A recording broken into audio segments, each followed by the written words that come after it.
Welcome to our channel. Today we how to uninstall Robinhood IRA, quick tutorial step by step clearly. Open the Robinhood app on your device. Log into your account using your credentials. Once logged in, navigate to your account icon located in the bottom right corner of the screen. Tap on the icon to access your account settings. Scroll down to find the investing section. In the investing section, look for the option labeled IRA. Select the IRA option to see your account details. You will now see the account options along with your IRA balance. Look for the Close Account button and tap on it. A confirmation screen will appear, outlining the implications of closing your IRA. Read the information carefully to understand the consequences. If you're sure you wish to proceed, confirm your decision by selecting Close Account again. You may be asked to provide a reason for closing your IRA. Fill out any required fields on the confirmation form. After submitting the form, your request to uninstall the Robinhood IRA will be processed.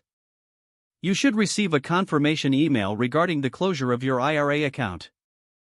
Keep an eye on your email for any further instructions or notifications. After the closure is processed, ensure that all your funds are appropriately handled according to your preferences.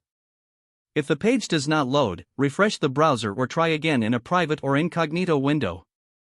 Make sure you are using the correct email address, then retype it carefully to avoid small typos. If your password is not accepted, use the reset option and create a new strong password you can remember. Check your spam folder for verification or security emails, then complete any requested confirmation steps. Enable two-factor authentication if available to improve account security and reduce unauthorized access risk. After signing in, review your profile details so your contact information and settings are accurate and current. If you see an error message, note it down and try again after restarting your device and internet connection. Log out when you finish, especially on shared devices, to keep your account and payment information secure. If the page does not load, refresh the browser or try again in a private or incognito window. Make sure you are using the correct email address, then retype it carefully to avoid small typos. If your password is not accepted, use the reset option and create a new strong password you can remember. Don't forget to like this video and subscribe to our channel for more step-by-step tech guides.